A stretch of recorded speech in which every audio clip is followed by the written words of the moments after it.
भले ही आपकी सैलरी अभी लाखों में हो, लेकिन आगे चलकर पेंशन आपके लिए एक बड़ा सहारा होता है।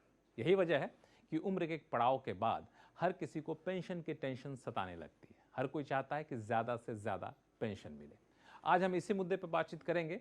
इसके पीछे वजह है सुप्रीम कोर्ट का एक फैसला। इस फैसले के बाद सवाल ये उठता है कि आखिर ज़्यादा पेंशन का हकदार कौन है। इस फैसले के बारे में बातचीत करेंगे और इसमें हमारे साथ होंगे अंशुल प्रकाश जी, जो कि खेतानंद कंपनी के पार्टनर हैं। अंशुल जी, आपके पास मैं आऊँगा समय समय पर, लेकिन सबसे पहले दर्शकों को बता दूं कि आखिर ज़्यादा पेंशन का हकदार कौन है। इसके लिए सबसे पहली शर्त यह है कि आपकी मंथली बेसिक सैलरी 15,000 रुपये से ज़्यादा होनी चाहिए, तभी आप ज़्यादा पेंशन के हकदार हैं, ज़्यादा कंट्रीब्यूट कर सकते हैं। दूसरी बात कि एक दूसरी शर्त है, वो शर्त यह है कि आपको 1 सितंबर 2014 तक ईपीएफ के मेंबर बन चुके होने चाहिए। 1 सितंबर 2014 तक अगर आप ईपीएफ के मेंबर बन चुके हैं, तब आप ज़्यादा पेंशन कंट्रीब्यूट कर सकते हैं, ज़्यादा पेंशन के हकदार होंगे।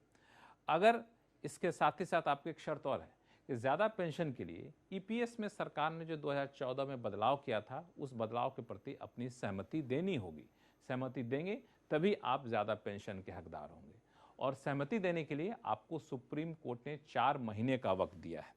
4 महीने का मतलब ये हुआ कि आपको एक ज्वाइंट डिक्लेरेशन देना पड़ेगा एम्प्लॉय और एम्प्लॉयर को, ईपीएफओ को, कि ईपीएस में जो हम आपने बदलाव किया था उसके प्रति हम सहमत हैं, उसके हिसाब से आप मेरा कंट्रीब्यूशन लीजिए, अब मेरा पेंशन निर्धारित करिए।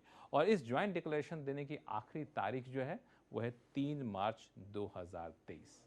हालांकि ज़रूरी नहीं है कि हर किसी को डिक्लेरेशन देना ही देना है।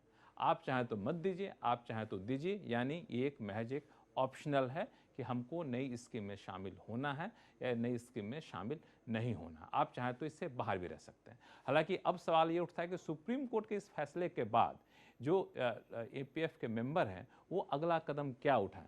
अंशुल जी के पास चलते हैं। अंशुल जी, ऐसे लोगों के लिए क्या ऑप्शन है, क्या करना चाहिए अब सुप्रीम कोर्ट के इस फैसले के बाद?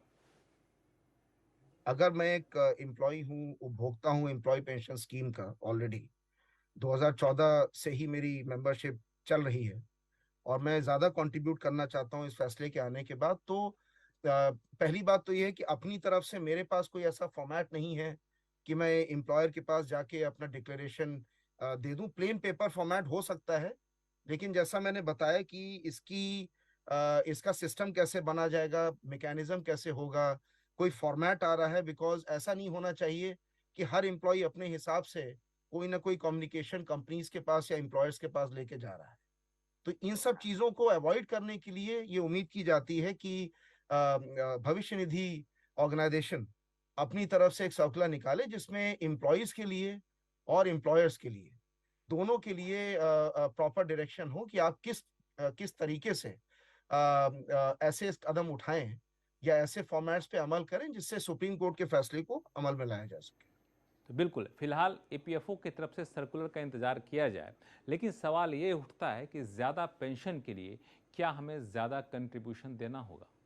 तो सुप्रीम कोर्ट ने यह कहा है कि ईपीएफओ ने जो नोटिफिकेशन निकाला था और कहा था कि 1.16% ज़्यादा कंट्रीब्यूशन आपको देना होगा, वो गैर कानूनी है। 1.16% ज़्यादा कंट्रीब्यूशन आप नहीं ले सकते हैं। सुप्रीम कोर्ट ने यह भी कहा है कि आप इसमें 6 महीने के भीतर भीतर एक नया विकल्प तलाश करके आइए। और फिलहाल के लिए बता दूं कि ईपीएस में ज़्यादा कंट्रीब्यूशन का प्रावधान किया गया था जब 2014 में बदलाव किए गए थे, और कहा यह गया था कि 15,000 रुपये प्रति माह से ज़्यादा बेसिक सैलरी है तो आपको ज़्यादा कंट्रीब्यूशन देना पड़ेगा 1.16% का।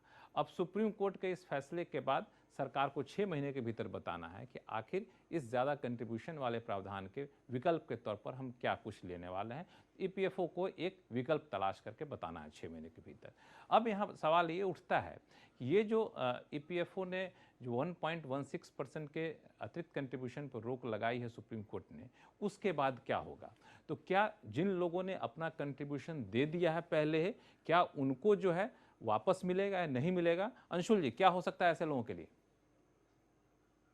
इस बारे में अभी कोई भी ऐसी बात नहीं कही गई है कि उनको रिफंड किया जाएगा या उसकी वैलिडिटी कैसी रहेगी। द जो कैच है इसमें वो यही है कि सुप्रीम कोर्ट ने कहा है आप थोड़ा समय लीजिए। सरकार को कहा गया है कि आप समय लीजिए और देखिए कि ये जो 1.16% वाला कंट्रीब्यूशन आपने जिसकी बात कही थी संशोधन में, मैं स्ट्राइक डाउन हम लोग कर देते हैं, लेकिन आपको समय दिया जाता है कि आप देखें कि किस तरह से एम्प्लॉय पेंशन स्कीम के तहत सरकार के पास और पैसा आ सकता है, बजाय इसके कि आप जो पैसा ज्यादा डाला गया संशोधन के हिसाब से उसको आप यूटिलाइज करिए। तो अभी उस पर कोई ये क्लैरिटी नहीं आ पाई है कि जो ऑलरेडी डिपॉजिट किया जा चुका है वो रिफंड किया जाएगा या उसको किसी और तरीके से एडजस्ट किया जाएगा। ये देखने की बात है ईपीएफओ उसमें क्या तो बोले। मुझे लगता है कि ईपीएफओ की तरफ से सफाई का इंतजार हमको करना चाहिए। और एक बात और बता दूं कि अगर अभी आप सहमति देते हैं और तब तक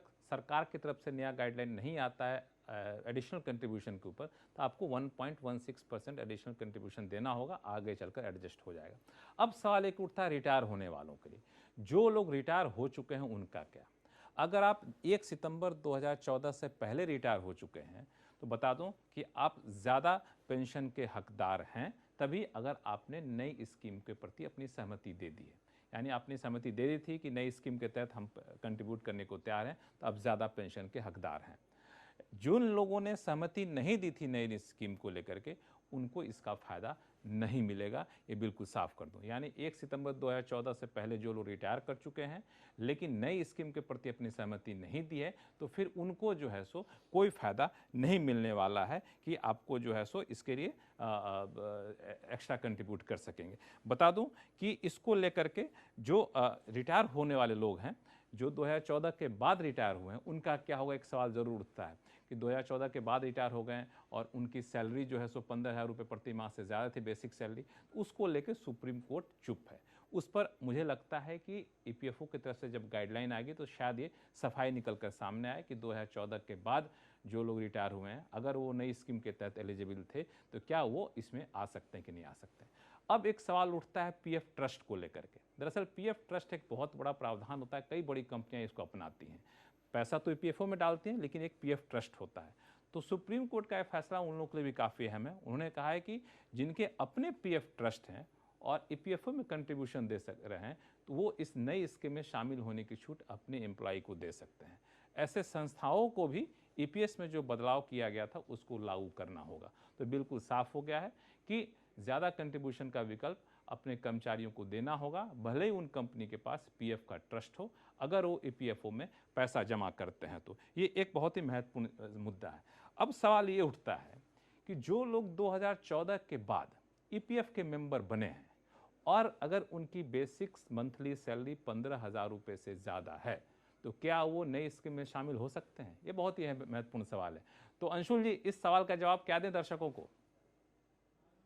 कोई भी नया मेंबर अगर आ रहा है या कोई नया एम्प्लॉय आ रहा है जो ऑलरेडी मेंबर नहीं है, तो हमारे हिसाब से जो हमारी समझ है इस फैसले की, उसमें ये साफ हो जाता है कि 15,000 की जो लिमिट है मंथली सैलरी की, वो अप्लाई हो जाती है। और कोई भी नया मेंबर, मैं इसलिए नहीं कह रहा हूं कि कोई पुराना व्यक्ति है किसी दूसरी कंपनी में ज्वाइन कर रहा है, ऐसा व्यक्ति जो ऑलरेडी मेंबर नहीं था ईपीएस का और नया सब्सक्राइबर है ईपीएफ एक्ट के तहत, उसमें वो प्रोविडेंट फंड कंट्रीब्यूशन तो कर पाएगा, लेकिन अगर उसकी सैलरी 15,000 महीने से ऊपर है, उस केस में वो एम्प्लॉय पेंशन स्कीम का मेंबर नहीं बन पाएगा।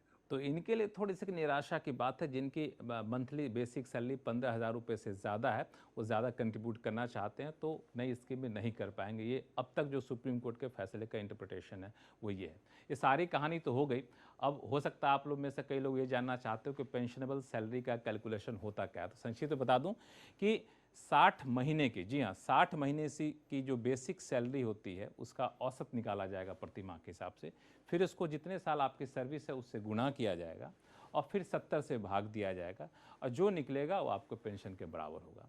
तो इस कैलकुलेशन के हिसाब से जो मुझे समझ में आ रहा है कि भले ही सैलरी बहुत मोटी हो लेकिन पेंशन बहुत ज़्यादा मोटी नहीं रहने वाली है, पेंशन की रकम थोड़ी छोटी ही रहने वाली है। इसीलिए अभी से तैयार हो जाइए और इंतज़ार करिए ईपीएफओ की तरफ से आने वाली नई गाइडलाइन का।